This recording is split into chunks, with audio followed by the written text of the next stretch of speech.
Fala, gente linda! Beleza? Aqui é o professor Ricardo da Corrija-me, o japa da redação, e hoje eu trouxe para vocês uma aula fantástica que vai abordar 5 coisinhas, 5 elementos que não podem faltar numa redação nota 1000. Tá afim também de conseguir consolidar o 900 mais e quem sabe adquirir o tão sonhado 1000? Então acompanhe essa aula até o final.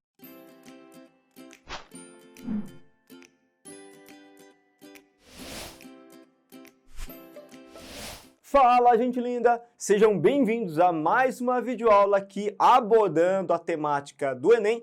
Mas antes da gente continuar o nosso conteúdo, quero pedir aquele favor especial para todos vocês. Se você ainda não é inscrito no nosso canal, se inscreva, ative o sino de notificações para receber matéria quentinha para você toda semana. E além disso, curta, compartilha bastante esse conteúdo, afinal de contas você ajuda bastante demais a gente e dessa forma motiva cada vez mais o nosso trabalho a crescer. Então é muito importante a sua participação nesse processo também e a gente e toda a nossa equipe agradece demais. Agora sim, dando início à nossa aula, eu vou apresentar para vocês aqui, de acordo com as minhas experiências ao longo desse intervalo de tempo trabalhando como professor de redação, analisando todo ano as redações nota máxima do Enem, e eu trouxe nesse instante então 5 elementos que a gente percebe que são fundamentais e que não faltam em nenhuma, praticamente nenhuma redação que consegue consolidar a nota máxima. Tá curioso? Então vamos começar a partir do elemento número 5, beleza? Vamos fazer de trás para frente hoje. O número 5 é o seguinte: operador argumentativo interparágrafo e intraparágrafo também. Professor, mas espera aí, o que é esse bendito desse operador argumentativo aí? Nada mais é do que elementos de coesão textual, os chamados conectivos, pronomes, elementos que acabam estabelecendo a ligação entre as partes do texto mesmo. O que a gente percebe ao analisar essas notas 1000 todas? Que eles abusam de recursos coesivos, tanto dentro do parágrafo, quanto também entre os parágrafos. E entre os parágrafos, galerinha, não pode faltar mesmo, você tem que utilizar.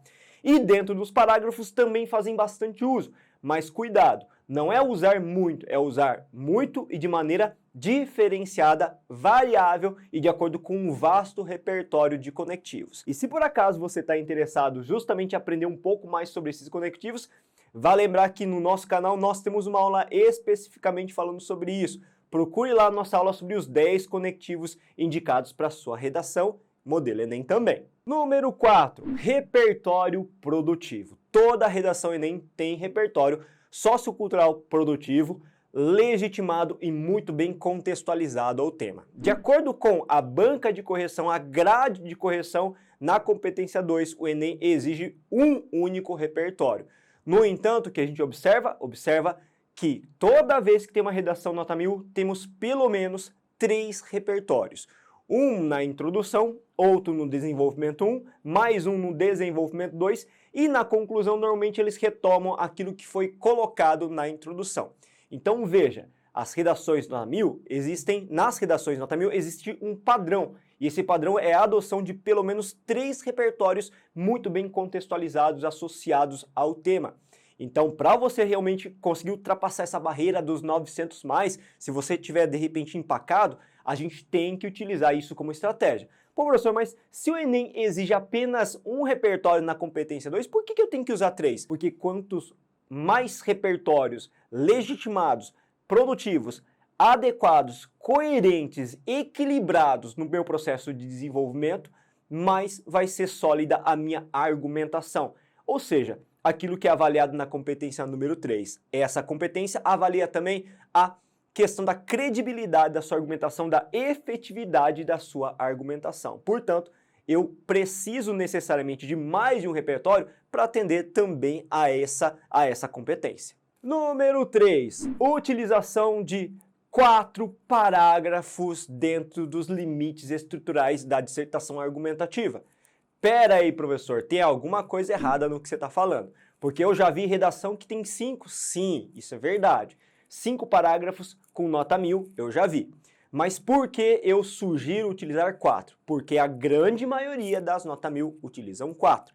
Um para a introdução, outro para desenvolvimento 1, desenvolvimento 2 e a conclusão, então 4 parágrafos montando essa estrutura textual. Existe um equilíbrio quando você faz em 4, até porque a disposição de linhas disponíveis no dia da prova, 30 linhas naquela folhinha apertadinha, também induz a gente a fazer um texto um pouco mais sucinto, mais objetivo. E não dá para ficar se estendendo tanto a ponto de utilizar 5 parágrafos, é um tanto quanto arriscado. Então, se você é um pouco mais conservador, utiliza 4, que está de bom tamanho. Chegamos ao número 2, mas antes de comentar o número 2, por acaso você já conhece a nossa plataforma Corrija-me? E se você não conhece, por acaso, acesse www.corrigeme.com.br. Se inscreva gratuitamente, conheça um pouquinho o funcionamento da nossa plataforma e com certeza você vai gostar bastante da usabilidade dela e vai se tornar um dos nossos assinantes e dessa forma vai entrar para essa equipe de campeões dos vestibulares, sempre tirando as melhores notas. Olha nosso merchan aqui. Cara, se você está afim, por acaso, de obter uma correção detalhada, profissional, de acordo com a banca que você almeja, vestibular que você deseja tirar uma nota exemplar, então você está perdendo tempo, acesse a Corrija-me e entre para essa equipe de vencedores. Agora sim, vamos para o número 2, projeto de texto estratégico. Quando que eu tenho um projeto de texto estratégico ou o que é esse projeto de texto estratégico? Toda vez que eu falo de projeto de texto estratégico, olha o nome, é quando eu tenho um texto previsível em termos de construção textual. É quando a minha introdução já deixa muito claramente pautada o que eu vou fazer no desenvolvimento 1, 2 e na conclusão. Ou seja, aquela introdução que deixa evidente a posição e o direcionamento argumentativo, e isso de fato é feito na sequência do processo de elaboração textual. Então, o projeto de texto estratégico está presente em todas as notas 1000 e é muito importante você obter esse tipo de habilidade ou de capacidade de construção textual. Mas como a gente obtém isso, professor? Por meio do treino, obviamente não tem segredo. Treino exaustivamente analisado pelo corretor para te dar um feedback que garanta a percepção mais clara e crítica do que você precisa melhorar. E agora, finalmente, a gente pode ir para o número 1. Texto autônomo. Professor, mas espera aí, o que é um texto autônomo? Vou explicar de maneira técnica para vocês e tentar também transmitir de maneira mais acessível o que é um texto autônomo. Texto autônomo é aquele tipo de texto que por si só consegue transmitir sentido claro, objetivo, equilibrado, sem necessitar que o possível leitor recrute repertórios externos a ele para entendê-lo.